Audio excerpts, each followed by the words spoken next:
모압 자손과 암몬 자손과 마온 사람들이 연합을 하여 남유다를 치러 오게 됩니다. 그때 남유다의 왕 여호사밧이 어떻게 하였는지를 오늘 본문의 말씀이 잘 보여주고 있습니다.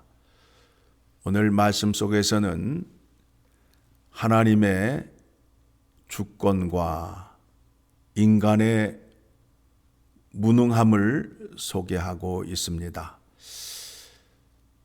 여호와 하나님을 전적으로 의지할 때에 그 승리가 옴을 오늘 말씀을 통하여 확인할 수 있게 됩니다. 연합군이 쳐들어옴으로 인하여 남유다가 가진 군대로는 도저히 이길 수 없는 상황에 처한 것입니다. 그때에 여호사밧이 할 수 있었던 것이 무엇이냐 하면 여호와 하나님을 향하여 엎드려 금식하며 기도하였습니다.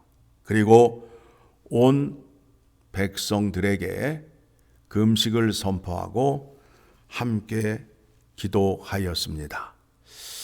기도한 내용은 무엇이냐 하면 약속의 말씀을 붙들고 기도를 하였습니다.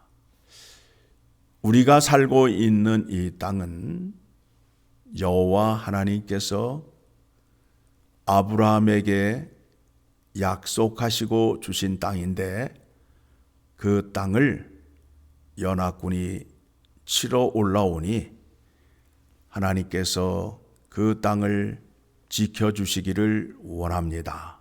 그런데 그 연합군들이 쳐들어올 때에 그들의 마음은 어떤 마음이었느냐 하면 그 땅이 원래 우리 거였다. 우리 땅을 되찾으러 왔다라고 오는 겁니다. 그때 여호사밧이 어떻게 기도하였다고요? 하나님께서 아브라함과 맺은 언약을 통하여 하나님께서 복을 주시고 이 땅을 주신 것인데 그들이 빼앗으러 오고 있사오니 모든 민족을 다스리고 모든 나라를 주관하시는 여호와 하나님께서 저들을 물리쳐 주시옵소서라고 기도를 합니다. 그랬더니 기도가 응답이 되어서 선지자 야하시엘을 보내어서 하시는 말씀이 이 전쟁은 너희에게 속한 것이 아니요 하나님께 속한 것이다. 그러니 너희는 싸울 것이 없다. 여호와 하나님께서 친히 나가 싸우시겠다라고 말씀하시면서 내일 그들을 대적하라. 자, 우리는 기도만 하면 된다라고 생각을 해요. 그러나 기도한 대로 행하여야 된다라는 거예요. 자, 보게 되면 17절 같이 읽습니다. 이 전쟁에는 너희가 싸울 것이 없나니 대열을 이루고 서서 너희와 함께한 여호와가 구원하는 것을 보라. 유다와 예루살렘아 너희는 두려워하지 말며 놀라지 말고 내일 그들을 맞서 나가라. 여호와가 너희와 함께하리라 하셨느니라. 그래서 이 백성들이 전쟁에 나아가게 됩니다. 전쟁에 나아가면서 어떻게 승리를 하였느냐 하면 찬송하는 자들, 여호와 하나님을 찬송하는 자들을 군대보다 앞세웠어요. 그래서 그들이 22절 그 노래와 찬송이 시작될 때에 여호와께서 복병을 두고 유다를 치러 올라온 암몬 자손과 모압과 세일산 주민들을 치게 하심으로 그들이 패하였으니 찬송하는 자가 여호와 하나님의 이름을 찬송할 때에 하나님께서 역사하셔서 연합군을 치시게 된 겁니다.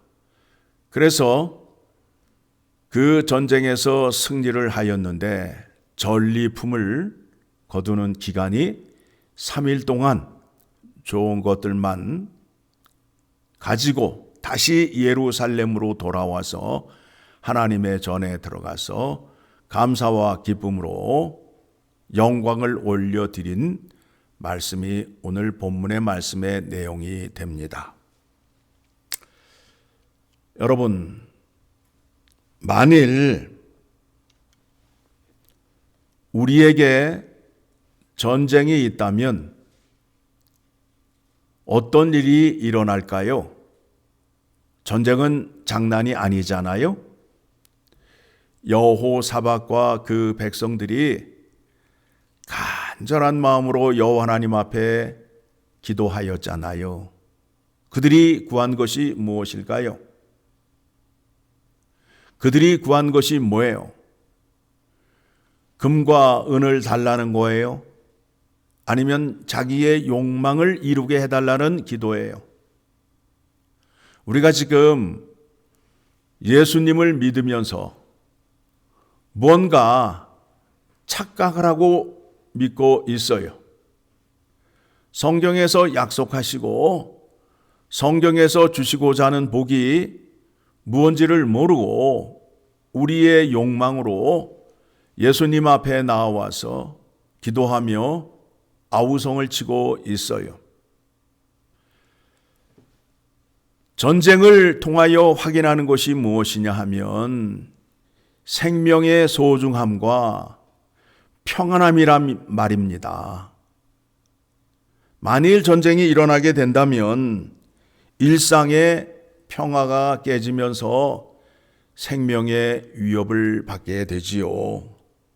그리고 전기, 수도, 인터넷이 다 끊어지게 되면 어떻게 돼요? 불안하지요. 또 자원이 고갈이 됩니다. 난리가 나게 되면 슈퍼마켓에 물과 빵, 우유, 식품들이 동인하지요.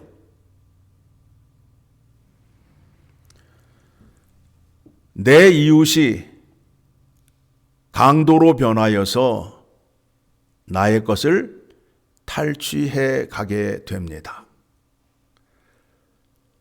그리고 옛날로 다시 돌아갈 수 없는 절망감이 생기게 됩니다.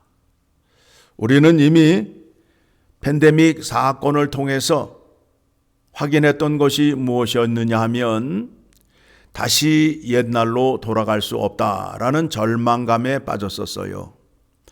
다 함께 모여서 예배를 드릴 수 없다라는 절망감에 빠졌었어요. 팬데믹을 겪은 지 몇 년 되지 않는데 우리는 다 잊고 살고 있어요, 지금.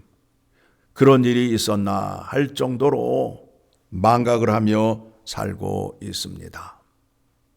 자, 생명을 빼앗기고 평안을 빼앗긴다면 모든 것을 다 잃어버리는 거예요. 그것에 대한 문제를 해결해 주시기 위하여 예수 그리스도가 오셨다라는 겁니다. 이스라엘 나라가 예루살렘을 중심으로 해서 있었는데 위에 강대국, 아래에 강대국이 있고 주변에 있는 나라가 늘 쳐들어옵니다. 그래서 그 나라가 생명을 보존하기 위하여, 평안을 보존하기 위하여 몸부림을 치잖아요. 하나님은 그 나라의 주인이 되셔서 나를 의지하게 되면 적군이 침입하러 왔다 7길로 도망갈 것이요 라고 약속을 했는데 그 백성들은 어떻게 해요? 눈에 보이는 우상을 붙잡고 생명과 평안을 달라고 애원했던 거 아니에요. 그 결과 어떻게 되었어요? 하나님을 의지하지 않음으로 인하여 그 나라는 이방 나라에게 침입을 당하였고 포로로 잡혀가서 노예 생활을 하였잖아요. 이제 그 백성들을 다시 불러 모아 예수 그리스도를 통하여 영원한 나라, 흔들리지 않는 나라를 주시겠다라는 것이 성경의 약속입니다. 그러면 그 나라 안에 들어가게 되면 생명을 얻는데 어떤 생명을 얻는다고요? 영생을 얻게 되잖아요. 그렇죠? 그리고 나라의 왕이 예수 그리스도가 되심으로 인하여 모든 권세를 다 이기심으로 인하여 평안을 주실 수 있게 된다라는 겁니다. 이것이 성경이 약속하는 복이에요. 그런데 이걸 모르고 이거는 제쳐놓고 자기의 욕망과 물질을 채우기 위하여 오늘도 열심히 주님 앞에 나와서 애쓰는 자들이 있어요. 참으로 불쌍하지요. 그런 잘못된 가르침을 받고 믿음 생활하게 되면 여러분 헛된 것을 쫓는 자가 되는 겁니다. 자, 요한복음 14장을 가게 되면 14장 27절 뭐라 그래요? 평안을 너희에게 끼치노니 곧 나의 평안을 너희에게 주노라. 내가 너희에게 주는 것은 세상이 주는 것과 같이 아니하니라. 너희는 마음에 근심하지도 말고 두려워하지도 말라. 그렇죠? 예수님께서 부활하시고 갈릴리로 가실 때의 여인들을 만났을 때에 하신 말씀이 뭐예요? 평안하냐? 너희에게 평안이 있을지어다. 또 제자들에게 나타나셔서 하신 말씀이 뭐예요? 너희에게 평안이 있을지어다. 그렇죠? 요한복음 16장 33절 이것을 너희에게 이르는 것은 너희로 내 안에서 평안을 누리게 하려 함이라. 세상에서는 너희가 환난을 당하나 담대하라. 내가 세상을 이기었노라. 예수님 안에 있게 되면 영원한 생명을 얻게 되고 그 생명은 누구도 건드릴 수 없는 생명이고 평안을 누리는데 그 평안은 예수님께서 모든 것을 다 이기신 그 권세로 우리를 지켜주심으로 인하여 평안을 누릴 수 있다라는 겁니다.